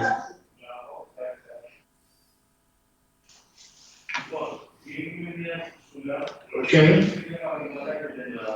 Right. The three main components in the Interbrand model. First, the model offers financial forecast for a brand. Second, it identifies the relevant brand, the so-called relevant brand index within its category and within a company overall. And finally, conducts a strength analysis is the long-term liability of the brand by calculating future brand earnings and by applying risk of return instead of the discount rate. All these metrics assume that the segmentation study has been conducted at the very beginning of the evaluation process, and as we've been stressing time and again since the first lecture, segmentation is a very essential beginning point for marketing and brand planning. Unless you have clearly identified what are your key segments and how to account them, you cannot proceed with going what sorts of activities you will use for targeting these segments, how you're going to allocate your budget, and of course, how you're going to measure the effects of implementation of a project. So segmentation, from a brand valuation point of view, implies that value cannot be accurately determined through the separate evaluation of individual segments. The financial threat, which is the first step in the process, concerns the estimation of economic value added, EVA. That is the intangible earnings that stem from a brand. In order to isolate earnings that are attributable to a brand, the model calculates EVA that indicates if a company is capable of generating returns that exceed the cost of capital employed. These all are accounting terms, which refers to the weighted up the WACC, weighted average of capital employed. Anyways, these details are not very important right now. What you should take up from this part is that the model uses a 5-year forecast for the individual segments. So it's about long-term brand planning. Very important, as regards Interbrand's model for understanding how this valuation takes process is the role of brand index, that is a measure of how the brand influences customer demand and point of purchase. And this is a result of an analysis applied to intangible earnings to calculate brand earnings. As you may recall from the beginning of the presentation, different types of intangibles. And brand intangibles, that is what is attributed solely to the brand, must be isolated in order to correctly calculate what kind of company value or commercial value stems strictly from brand name and brand related activities. The fourth part, which is very important, is brand strength analysis. This is where brand strength calculation is placed on the strength of the brand to guarantee demand and sustain future earnings. Now, what is important about this step is that compared to the rest of the CBDE models that depend on consumer data, that depend on data that stem from consumer surveys, this analysis takes place by comparing and contrasting both data stemming from consumers, as well as an expert panel that consists of brand researchers, brand consultants, also all sorts of industry responsibles. This is where the only way to calculate a discount rate, whenever you're connected investment analysis finance, you're always employing a discount rate in order to identify how much your investment, what's the value for investment in today's term, as well as what's the cost of the investment in today's terms, although you're making a forecast 3 years or 5 years ahead. In order to do that, you need a discount rate. This is called the risk reflective of brand risk. And finally, the calculation of brand value is about, again, breaking to today's terms, tomorrow's earnings by brand, the present value of brand earnings. This is inversely related to brand risk. The higher the brand risk as a percentage you will employ for your calculations, the less, of course, the net present value of the future earnings. And the sum of individual segments values yields total brand value. It's a quite strenuous and complicated process. Again, you won't have to employ this in your assignment, but it's very important to know because you can understand that the value of brand is not just the outcome of consumers' associations, which is the main premise in our core model, but also depends about all these aspects, internal factors that are calculated through an expert panel that calculates the discount rate. Now, some critical reflections of brand measurement. You might think that consumers' evaluations about brands is a very conscious mechanism, and it always yields very clear and distinct results. The case is no. Consumer evaluations of brands on multi-attribute scales are always biased. And the reason why they're biased is that this bias is caused by the fact that consumers are positively predisposed towards brands they know. It's just like asking, yourself or a friend of yours about another person. The more they like the person, the more positive attributes they like to assign to that person. Whereas the more they dislike the person, the more likely they're to assign negative attributes and effects. At the level of subjective attribute by attribute evaluation, this predisposition is manifested through what is called halo effect. What is halo effect? It is the inter-attribute correlations, that is, correlations between brand image attributes. For example, this is a brand for me. This is a funny brand. This brand that's always available. This is an adventurous brand. This is the types of brand image attributes that are used in image and equity surveys. Now, the more the correlations between these attributes, the higher the correlation between these attributes, the more the halo effect is present in the data. And what does this mean is that the data suffer from discriminant validity.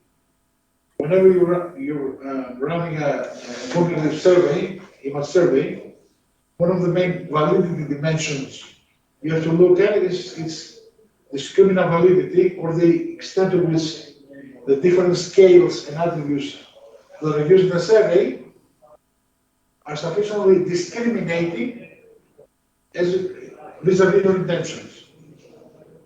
So this means that if they all score at 80% when you ask consumers to associate brand X with attribute Y, this means that you cannot really tell the difference between how clearly positioned a brand is, because it scores indiscriminately high across all attributes. It's called discriminant validity. In a regression model, for example, this is serviced in the phenomenon of multiple linearity, that is in very high partial correlations. And it's a similar phenomenon to what has become the brand loyalty literature by Aaker, the phenomenon of double jeopardy. It's a chicken egg thing. That is, the higher the brand, the more it tends to elicit better scores, and the better scores it elicits, the more loyal the consumers are likely to be. So it's not very clear whether your activities tend to generate greater loyalty because of your attributes, or it is because of your loyalty that the attributes started to pick up. It's a self-reinforcing virtuous circle rather than a strictly speaking one-way causal pathway. And in order to isolate the effect of this halo, Lecture1 et al. Has proposed two statistical procedures. The first one is called partial unbound, and the second one is called double circle normalization. I'm not going into the technicalities of how to calculate this, but you should be aware at all times when you think, and I'm saying this because one of the key sources in your assignment for identifying how different brands, both your brand and competitor brands, score across attributes. If you see in your output that they all score, for example, your brand or competitor scores indiscriminately high across attributes, you have halo. And this means that the data are not very dependable. This is also very important for the practitioner lives as well. There are all sorts of studies. In order to identify whether a study has been done correctly, sometimes you need to clean data. It's highly unlikely, especially when it comes to image inequity studies, quantitative studies, that you will not have to conduct secondary meta-analysis on your primary data in order to clean your data from such phenomena, such as halo effect. But I'm stressing this because it's very important when you look at background image studies as consumer insights for your assignment, to be capable of understanding whether these are dependable data you can use for your brand audit or not. And finally, moving on to the laddering technique. The laddering technique is a way of peeling the onion, the choice onion, in terms of reaching from the basic product valuation level to a deeply latent consumer axiology. It's used for tapping into the different reasons why a person attributes equity to your brand. It depends on the so-called mean-sense theory, which stresses that there is a hierarchical organization of consumer perceptions and product knowledge that range from attributes, conceptual consequences to personal values. And this is research in terms of a causal nexus or the causal chain, where you start asking consumers why they prefer this brand or why do they use this product category, in which case they tend to come up with more prosaic or, let's say, threshold reasons for using a category. Why do you eat ice cream? Because I like its sweetness. Why do you eat low-calorie ice cream? Because I want to maintain my shape. And this is where the note for stepping over to the next phase. Why is your shape is very important for you? Because it's very important for my self-image when it comes to others. And this is where you start to understand the multiple layers, what do we call brand benefits, actually function. And this might stretch onto much deeper territories, for example, values that stem from belief systems, from other agencies of socialization, such as a peer group. And this is how you understand how, the values that are carried, the value system of each consumer, implicitly and subconsciously influences a market's product choice. This is very important for equity because this is the very meaning of resonance. What does to resonate means? To echo, to resound. So the more a brand's projected values resonate with or resound what already exists in the consumer subconscious as a value system, the greater the